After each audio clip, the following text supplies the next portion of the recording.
Hi everyone, I'm Lisa from Down to Earth Gardening, and I'm so happy today to be sharing a new garden installation with you. We are in Zone 6A and it's early fall, so it's a perfect time to plant a new garden. And I really just wanted to walk you through the whole entire process of installing a new garden from start to finish. So I'm excited to share this with you today. So, we're on the site, and what we're going to be doing is doing a front foundation bed to accent this home.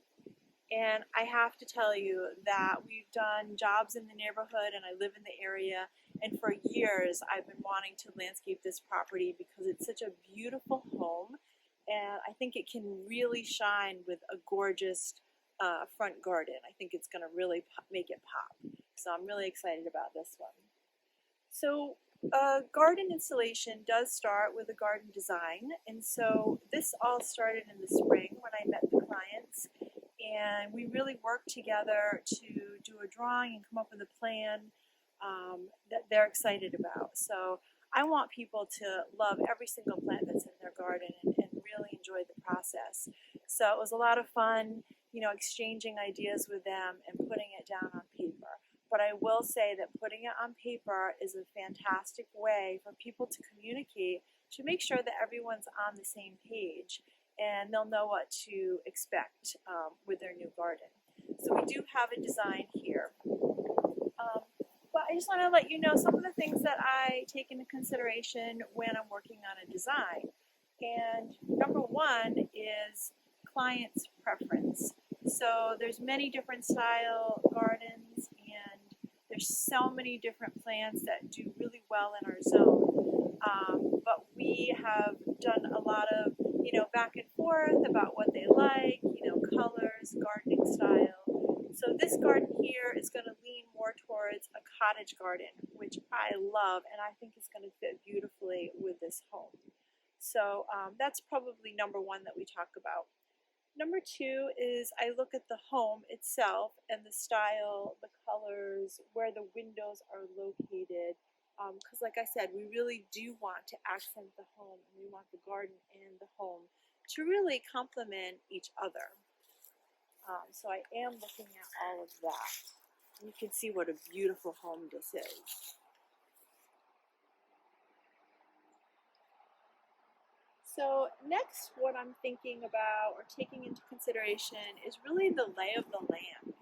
So we're looking at sun orientation, the grading of the property. This is a nice flat area to work with, so that makes life a little bit easier. But for sun orientation, we've got some pretty heavy shade over here on the left side. There's some really mature shade trees over here. So this side here is going to be more for shade-loving shrubs and perennials. And then on the right side here, we do get about a half a day of sun. So we are going to be able to do some sun lovers on this side, which is going to be really beautiful. So when you're designing projects, you are also working with some challenges. And I will tell you, the challenges are pretty minimal on this job, but there's a couple, and one is right over here. So we're always thinking about trying to hide anything that we think is going to distract from the home or the gardens. And we have, I think it's some gas or propane over here, and then there's some utilities on the side. So what I'm going to do to address that is just swing this garden bed out a little bit, and it'll provide a nice lacy screen here and just draw your eye away from that back to the home. So that's number one. And number two, there's some utilities out here, and I believe there's an oil pipe here right by the front door. I'm just going to walk you over so you can get a better view.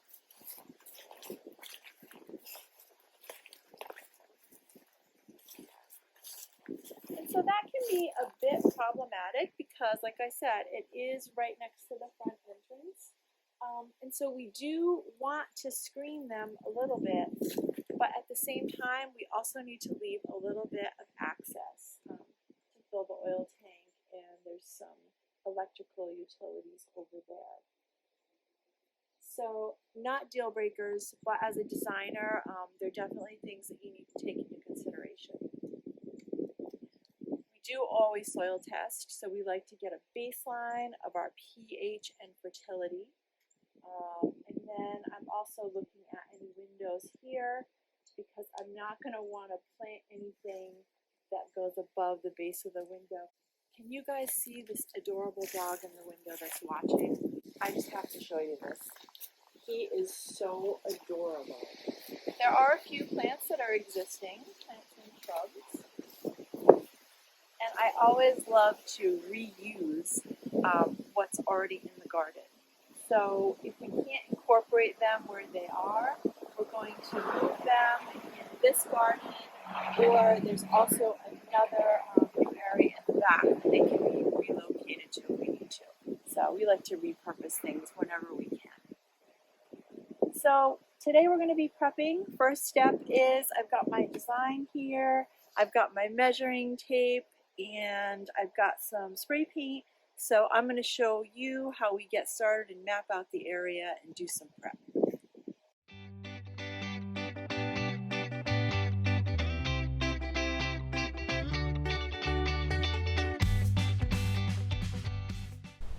Okay, so we've got the garden mapped out, and I think it's probably tough for you to see at home, so I'm just going to walk it out so you can see the shape. We do kind of a dotted line here so we can all see the shape of the garden, but we're just going to go about a foot past this gutter. We're going to include the gutter right in the garden. I always think about making mowing and trimming a little bit easier too when we design the shapes. And we're just going to swing the bed out like we talked about, and I'm just walking the line here. So it's going to have a really nice swaled or curved shape. And that also creates interest, and it helps you lead your eye around.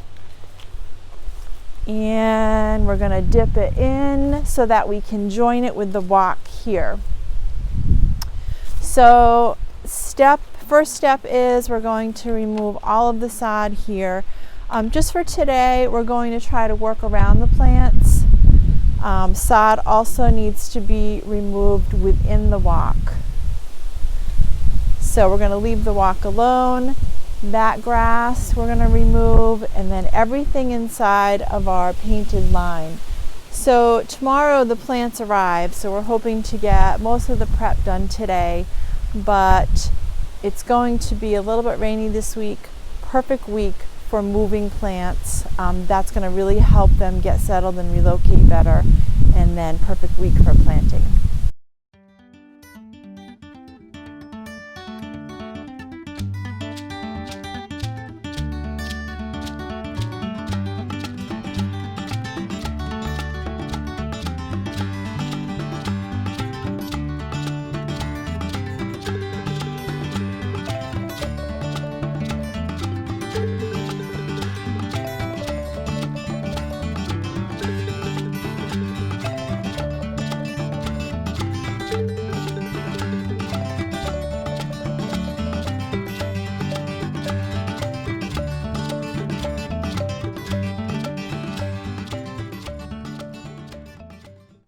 Hi everyone, we're back with our fall installation, which we're really excited about.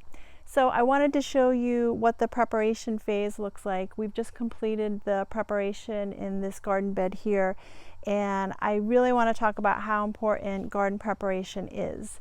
So garden preparation is important prior to planting because, for one, you're going to protect your investment. You want to give your plants the best chance at being successful in the gardens.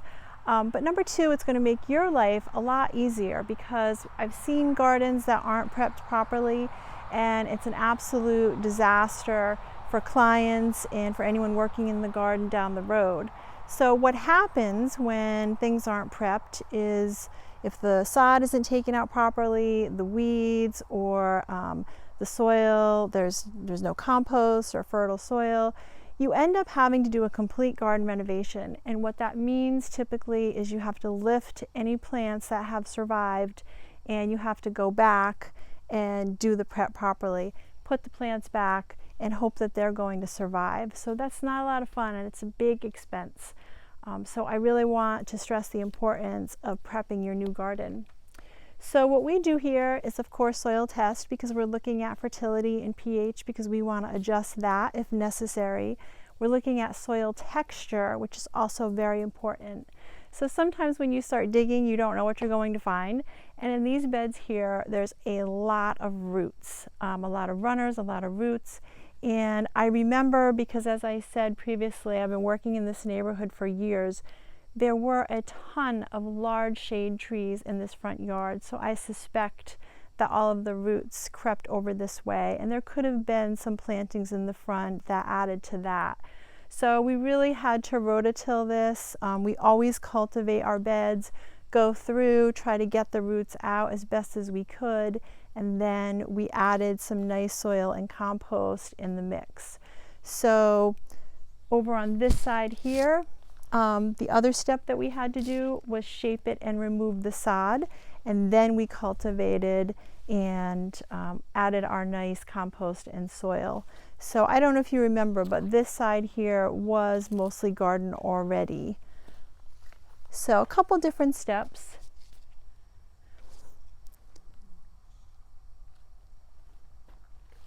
So I also want to mention on this side here, we laid out our garden, which you can do with marker paint, or you can use a hose just to kind of define the shape.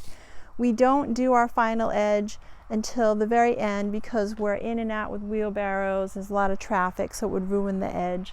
So just a rough shape, and I love the curve of this. So today we are going to arrange our plants according to the design, and that's what Chalice has already started doing.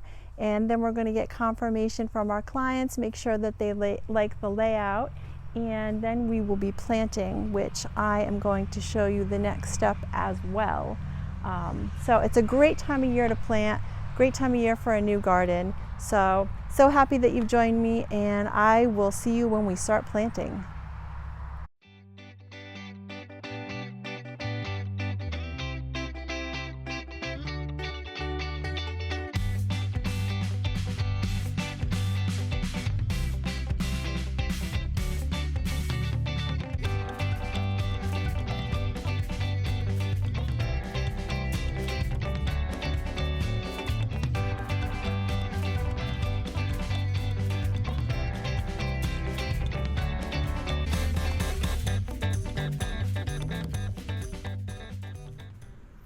Hi everyone, we're back this morning just wanting to show you our plant placement. So we're just rounding that up and finishing that phase.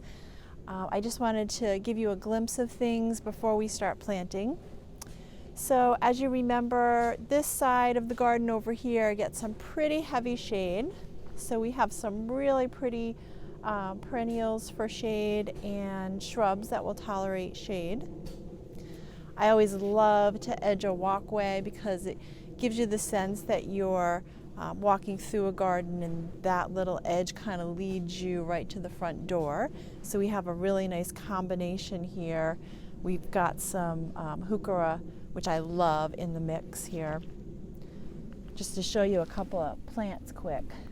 We've got this one called Apple Twist, and beautiful limey green. I feel like it really brightens up a shady spot, but the new leaves come out and they've got some pretty red veining. I love the texture too. So this is a nice little tightly mounded hardy plant that will throw out some flowerscapes in the summer. And we've left the dogwood, the existing dogwood tree, in place, so we're working around it and just trying to highlight it as a specimen. We're reusing the astilbes that were in the front, so we did a nice little group here in the shade. And then as we walk toward the front door, we're getting more towards partial sun or partial shade here. So then we have some plants that need a little more sun than at the other end. We're working around this beautiful existing hydrangea. And then we've got some other hydrangeas in the mix too. We have a gorgeous oak leaf under the window in the back there. And that's going to get a beautiful burgundy color leaf in the fall. It's one of my favorites. So many favorites. And then we've got the windows open. We're just making sure they're crank outs, that the window is still going to be able to fully open without the shrubs getting in the way. Got another group of astilbe, some peonies in the mix. Really trying to plan for some pretty seasonal color.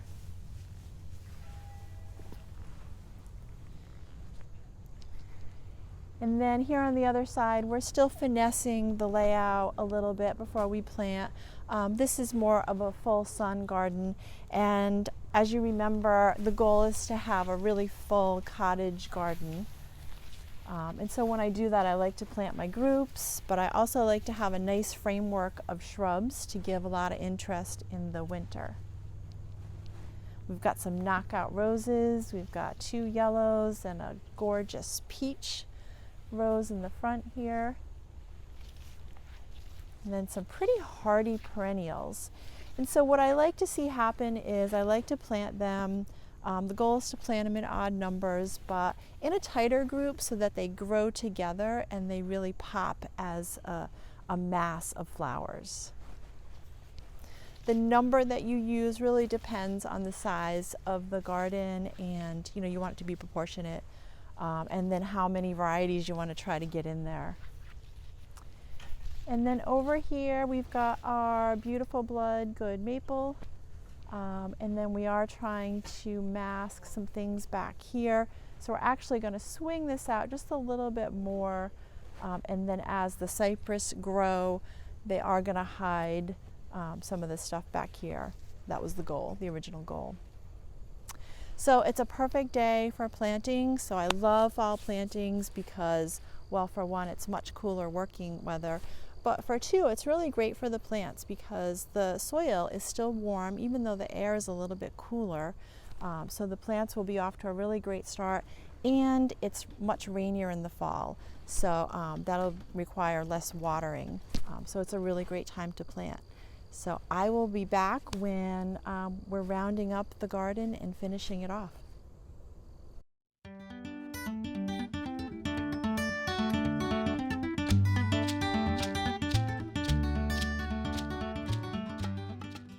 Hey everyone, it's the end of the day. The sun's going down. It's been a beautiful and fun day in the garden, and we want to show you the big reveal, the end result of our fall garden planting. It came out beautifully. Last time I saw you, we had all of our plants placed where they were going to be planted, went through, planted everything, and then put on 2 to 3 inches of mulch, which is really great for winter protection. And of course we love it because it helps with the weeds and retain moisture. So it also does serve a purpose, but it does look beautiful when it's freshly mulched. And then we gave everybody a good drink here, and that's it. It's ready for enjoyment. So I really hope that you enjoyed this video. We have so much fun doing what we do. We have amazing clients. We have a wonderful team here. And we really appreciate all of you that have joined us and watched us at home. I hope we've given you some tips or some inspiration that you can use in your own gardens, and that you've enjoyed the video. So subscribe if you like to watch our videos, and of course hit like if you like this one. So thanks again.